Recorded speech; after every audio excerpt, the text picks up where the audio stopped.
नमस्कार दोस्तों, स्वागत है आपका थिंक टैंक पर। दोस्तों, अरविंद केजरीवाल जो आए दिन बौखलाते हुए दिखाई देते हैं, जो आए दिन रंग बदलते हुए दिखाई देते हैं, जिनकी एक्टिंग का कोई ठिकाना नहीं है, वही अरविंद केजरीवाल अब अध्यादेश के मामले में सुप्रीम कोर्ट पहुंच गए हैं। सवाल ये आते हैं कि दोस्तों कि अब तक अरविंद केजरीवाल सुप्रीम कोर्ट क्यों नहीं गए? आखिर कौन सा वो एक्सपेरिमेंट था जो अरविंद केजरीवाल करना चाहते थे, जिसकी वजह से वो अभी तक सुप्रीम कोर्ट नहीं गए थे? लेकिन अब ऐसा क्या हो गया जो वो सुप्रीम कोर्ट चले गए? तमाम सवाल खड़े होते हैं दोस्तों। इन्हीं सवालों का जवाब लेकर इस वीडियो में मैं आप लोगों के सामने हाजिर हूं। ये वीडियो बहुत ज्यादा इंटरेस्टिंग, बहुत ज्यादा इंपॉर्टेंट होने वाला है, तो इस वीडियो को अंत तक जरूर देखिएगा। दोस्तों, अरविंद केजरीवाल लगातार देश का भ्रमण कर रहे थे अध्यादेश के मामले को लेकर। इधर जा रहे थे, उधर जा रहे थे, यानी कि सीधे तौर पर कहूं तो मुंबई, दिल्ली, चेन्नई, लखनऊ, हर जगह की वो यात्रा कर रहे थे कि कैसे भी विपक्षी दलों को मैं अपने समर्थन में इकट्ठा कर लूं। देखिए दोस्तों, अगर दुश्मन भी देश, देखिए भारत में वसुदेव कुटुंबकम की भावना चलती है, भारत में अतिथि देवो भव की भावना चलती है, जिसके तहत अगर दुश्मन भी घर पर आता है तो उसको पानी पूछा जाता है, उससे हंसकर बात की जाती है।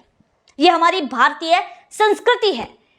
और अरविंद केजरीवाल जिस तरह हर शहर गए, हर राज्य में गए, वहां के जो सीएम थे, बड़े बड़े नेता थे, उनसे मुलाकात की, तो सबने बखूबी स्वागत किया कि आइए कर अरविंद केजरीवाल जी, विराजिए, जलपान कीजिए। अध्यादेश के मामले पर भी बात हुई, तो तब वहां पर सीधे तौर पर देखिए सभी विपक्षी दल जो बीजेपी के खिलाफ है, उनका एक ही मोटिव है कि कैसे भी प्रधानमंत्री की कुर्सी से नरेंद्र मोदी को हटाया जा सके।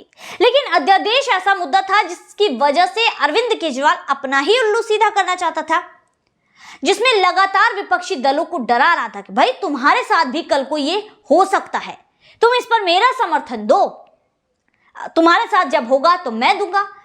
लगातार इन लोगों को डरा रहा था अरविंद केजरीवाल। तो भाई जिसके घर वो अतिथि बनकर गया, वहां पर जाकर कह दिया ठीक है ठीक है ठीक है, हम आपका साथ देंगे। लेकिन जब विपक्षी दलों की मीटिंग हुई, बैठक हुई 23 जून को, तो अरविंद केजरीवाल से सबने पल्ला झाड़ दिया। अरविंद केजरीवाल ने इस अध्यादेश को लेकर कांग्रेस के सामने तो भाई शर्त तक रख दी थी कि कांग्रेस पार्टी के कर्ता धर्ता, कांग्रेस पार्टी की आला कमान राहुल गांधी, मल्लिकार्जुन खड़गे अरविंद केजरीवाल से मिले, चंद एक छोटी सी मुलाकात कर ले। पर राहुल गांधी ने पीठ दिखा दी, अमेरिका भाग गए। जिसके बाद आए तो फिर अरविंद केजरीवाल नहीं माने, नहीं, बच्चों की तरह जिद करने लगे, नहीं मैं तो राहुल गांधी से मिलूंगा।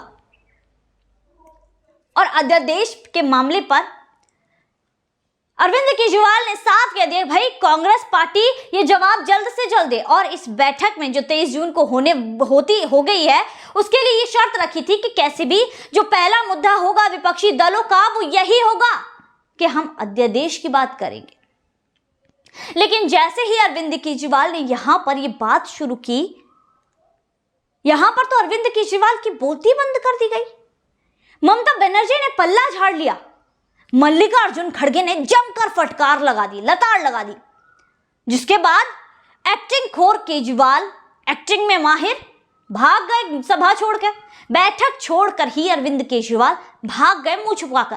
भाई भारी बेइज्जती जो हुई थी। प्रेस कॉन्फ्रेंस में सभी विपक्षी दल दिखाई दिए, लेकिन अरविंद केजरीवाल कहीं दिखाई नहीं दिए, क्योंकि अरविंद केजरीवाल ने पहले ही ये बात साफ कर दी थी कि भैया अगर मेरे अध्यादेश के मामले पर बात नहीं हुई तो मैं तो इसका बहिष्कार कर दूंगा, मीटिंग का बहिष्कार ही कर दूंगा। आगे जाकर अगली मीटिंग भी होगी जिसमें देखा जाएगा अरविंद केजरीवाल पहुंचते हैं या नहीं पहुंचते हैं। लेकिन दोस्तों, अब तो यहां पर कांग्रेस ने जब कह दिया, कांग्रेस ने साथ नहीं दिया, तो अरविंद केजरीवाल रुष्ट हो गए। दरअसल ये सारी चीजें करके अरविंद केजरीवाल क्या देखना चाहते थे, वो कौन सा एक्सपेरिमेंट था जो अरविंद केजरीवाल करना चाहते थे? खैर, बात कर लेते हैं उस एक्सपेरिमेंट की जो अरविंद केजरीवाल कर रहे थे। उसको भी समझा देती हूँ आसान शब्दों में, आपको जरूर समझ आ जाएगा। दोस्तों देखिए, सभी विपक्षी दलों में यहां पर अरविंद केजरीवाल की जो महत्वाकांक्षा है प्रधानमंत्री पद पर बैठने की, प्रधानमंत्री बनने की, देश पर राज करने की, वो दोस्तों अपने चरम पर है। यानी कि ये कैसे भी आर या पार करके, जैसे तैसे एड़ी चोटी का दम लगाकर प्रधानमंत्री पद पाना चाहते हैं। जिसके लिए एक एक्सपेरिमेंट कर रहे थे कि भाई अध्यादेश के मामले पर अगर इन लोगों ने, विपक्षी दलों ने मेरा साथ दे दिया, इस पर मेरे साथ आ गए, तो समझो प्रधानमंत्री पद के लिए भी मैं ही उम्मीदवार बन जाऊंगा, सभी मेरा समर्थन करेंगे।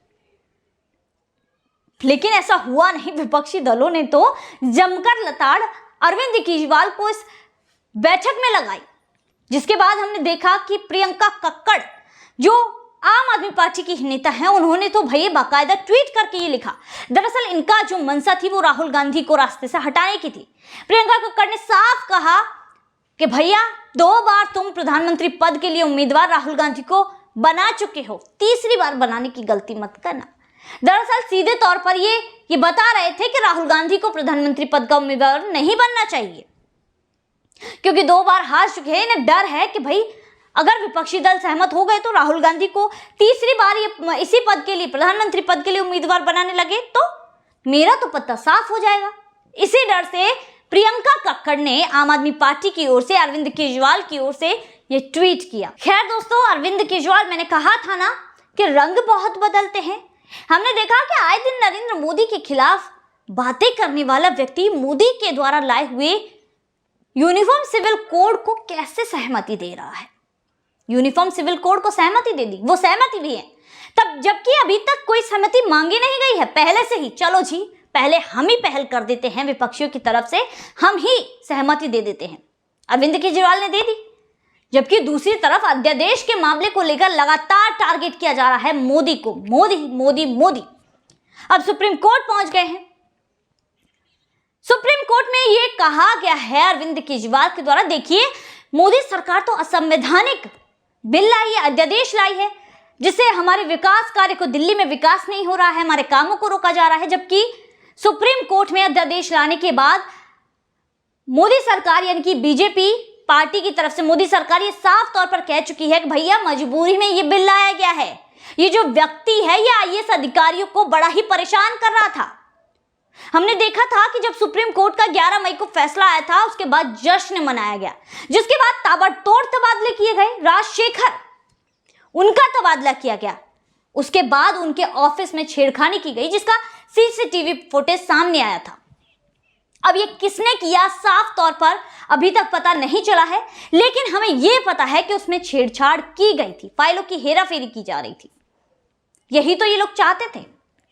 मैं आरोप नहीं लगा रही हूं, जैसा जनता लगातार ये बातें कर रही है कि भैया आम आदमी पार्टी ही इन फाइलों को हटाना चाहती थी, साफ करना चाहती थी, क्योंकि भाई इनके खिलाफ आरोपों का पहाड़ है। शीश महल घोटाला, जल बोर्ड घोटाला, स्कूल घोटाला, विज्ञापन घोटाला, शराब घोटाला, भाई कितने घोटालों के आरोप इन पर लगे हुए, अंबार लगे हुए हैं, जिनकी फाइलें ये सीधे तौर पर गायब करना चाहते थे। जनता इस तरह के लगातार आरोप लगा रही है,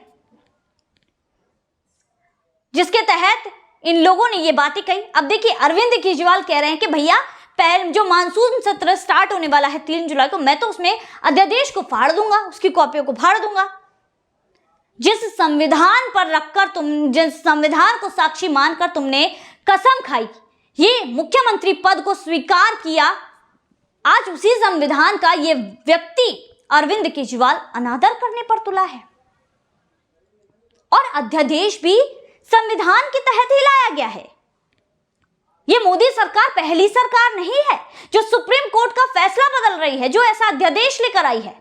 इससे पहले भी अध्यादेश आ चुके हैं, और सबसे बड़ा उदाहरण तो यही था जब राजीव गांधी सरकार थी 1986 में, तब एक अध्यादेश लाया गया था,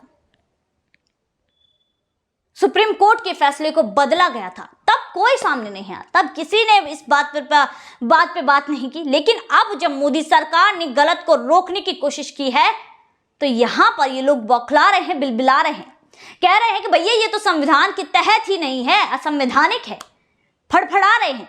लेकिन ये सब संवैधानिक है, ये अरविंद केजरीवाल को समझना होगा।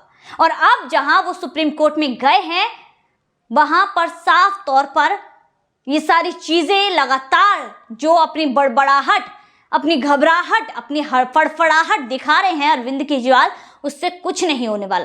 क्योंकि देखिए अरविंद केजरीवाल भी कहीं ना कहीं मुझे लगता है कि समझ गए हैं कि ये बिल तो पास होकर रहेगा, ये जो अध्यादेश आया है ये पास होकर रहेगा, जिसकी वजह से केजरीवाल बड़े ही परेशान हैं, डरे हुए हैं, सहमे हुए हैं। उन्हें समझ नहीं आ रहा है कि क्या करना चाहिए, क्या नहीं करना चाहिए। ये जो पढ़े लिखे व्यक्ति हैं, इनका दिमाग अब पूरी तरह से शून्य हो चुका है, जिसके तहत अब ये लगातार फड़फड़ा रहे हैं। इन्हें समझ नहीं आ रहा है कि इन्हें क्या करना है, और अब ये सुप्रीम कोर्ट पहुंच गए हैं। तो दोस्तों, आज की वीडियो में बस इतना ही। फिर मुलाकात होगी ऐसी वीडियो के साथ, तब तक के लिए देखते रहिए थिंक टैंक।